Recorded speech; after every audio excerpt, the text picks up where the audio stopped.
O medo é uma força monstruosa no nosso psiquismo e muitas vezes joga contra o nosso time. Fique atento, esse é o assunto desse vídeo.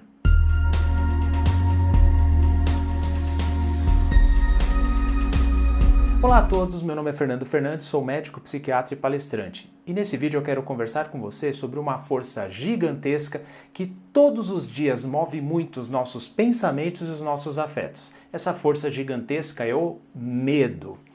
O medo é tão importante que o autor Miri Lopes, no seu grande clássico Os Quatro Gigantes da Alma, classificou o medo como o primeiro desses quatro gigantes. Os outros três, só por curiosidade, eram a ira, o amor e o dever. Ele dizia que essas quatro forças no nosso psiquismo ora se aglutinam, ora disputam espaço, modulando muito do modo que nós pensamos e do modo que nós agimos. Miri Lopes, com muita criatividade, chama o medo de o gigante negro, que seria um sentimento ou uma emoção relacionado ao nosso instinto de sobrevivência, mas que com o nosso aculturamento e nosso desenvolvimento evolutivo cognitivo adquiriu nuances um tanto quanto complicadas dentro do nosso psiquismo. Bom, a primeira coisa a se dizer sobre o medo é que ele é um sentimento ou uma emoção normal. Ninguém é livre de sentir medo em algum momento.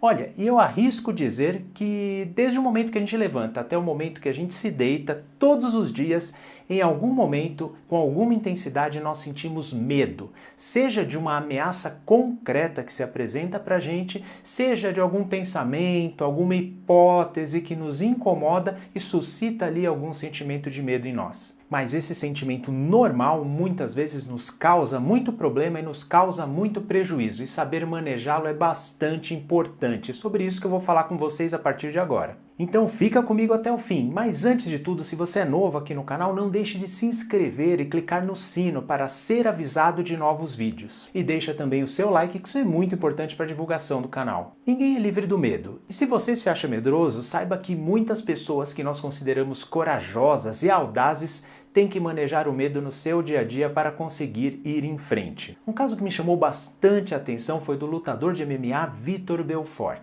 Ele luta competitivamente desde a adolescência e aos 19 anos já se sagrava campeão do UFC, um recorde que ele detém até hoje como o campeão mais novo do UFC. Muito bem, ele encerrou a carreira dele profissional aos 40 anos, uma carreira muito vitoriosa com muitos títulos e muito destaque. Mas algo que acompanhou ele desde os 18 anos em toda a carreira profissional, com mais de 22 anos de carreira, ele fala que foi o medo. Ele diz assim: o medo sempre esteve presente. Esteve e ainda está. Ele deu essa entrevista às vésperas da sua última luta profissional e ele dizia que o medo ainda estava presente. E ele dizia também: quem quer superar os obstáculos e quem quer alcançar algum objetivo, invariavelmente vai ter que lidar com seus medos e superá-los. Mas ele conseguia manejar esse medo e transformar esse medo numa excitação positiva, para que ele conseguisse superar os obstáculos e estar bem alerta para enfrentar o desafio que logo estava à frente. E esse é o segredo para aproveitar o medo a nosso favor. Muitas vezes queremos evitar o medo, como se isso fosse possível. O que nós devemos fazer é administrar esse sentimento ou essa emoção e trazê-la a nosso favor.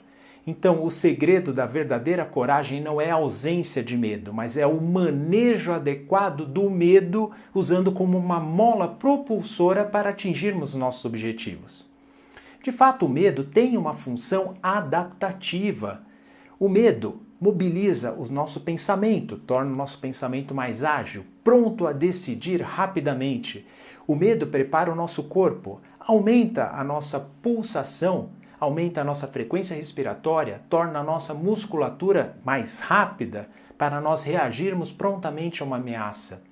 E o medo também mobiliza os nossos afetos de uma forma que não é tão prazerosa, ou seja, de uma forma que nos move a resolver o problema que está nos ameaçando. Porém, quando o medo se torna desadaptativo, quando ele causa um sofrimento intenso ou quando ele dificulta a nossa ação diante de uma ameaça, diante de um obstáculo que precisa ser superado. Muito bem, e como lidar então com esse medo patológico que está nos afetando, que está nos paralisando? A nossa vontade sempre é qual? se livrar dessa sensação desagradável, desse sentimento ou dessa emoção que está perturbando a gente, quando na verdade o foco tem que ser outro. Para manejarmos o nosso sentimento, nós temos que focar no pensamento que dá suporte a esse sentimento. Quer ter um exemplo de como o pensamento muda de uma hora para outra o sentimento que nós temos? Imagine um pitbull sem coleira correndo na sua direção na rua.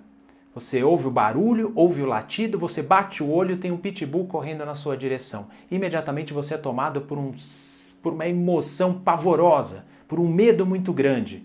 Por quê? Porque aquele cachorro pode fazer mal a você. Opa! Aquele cachorro pode fazer mal a você. Esse já é o pensamento. Só que no instante seguinte você reconhece que aquele cachorro na verdade é o pitbull do seu vizinho, com o qual você brinca constantemente, que ele adora você, e você percebe que ele está correndo na sua direção muito velozmente, mas não é para te atacar, é para brincar com você. Opa, você já reinterpretou o fato e o teu sentimento vai mudar por completo. Ou seja, mudando a nossa interpretação da realidade, nós mudamos o nosso sentimento. Então, focar no sentimento num momento como esse pode não ser útil, quando na verdade o que a gente tem que fazer é focar na interpretação que nós temos desse objeto ameaçador. E muitas vezes, quando o medo está disfuncional, quando o medo está muito exagerado, o que está errado é nossa interpretação da realidade. Eu te convido a reinterpretar a realidade ao seu redor que está gerando esse medo. Algumas perguntas podem ser úteis para isso. Em primeiro lugar, é uma ameaça de fato ou uma ameaça em potencial? Será que eu não estou sofrendo por antecipação? Em segundo lugar, sendo uma ameaça real, quais são as consequências que de fato podem acontecer comigo? Se essa ameaça de vir sobre mim, na pior das hipóteses, o que vai acontecer comigo? E em terceiro lugar, ok, se essa ameaça realmente se concretizar, será que eu não tenho instrumentos para lidar com ela? Será que eu sou tão passivo assim? Será que eu sou tão vulnerável desse jeito para sentir tanto medo? Essas três perguntas podem te ajudar a enfrentar, transformar esse medo num nível que seja favorável para você, num nível de excitação que te ajude a enfrentar o problema e não ficar apenas sofrendo e sucumbindo a ele. Gostou desse vídeo? Então compartilhe para que outras pessoas possam aproveitar o conteúdo. Aliás, teve alguma situação que você teve tanto medo que ficou paralisado e teve um prejuízo por causa disso? Vamos conversar aqui nos comentários. Ou teve alguma situação que você conseguiu manejar o seu pensamento, reinterpretar a realidade para superar aquele momento? Vamos conversar aqui. Te encontro nos comentários. Muito obrigado e até um próximo vídeo.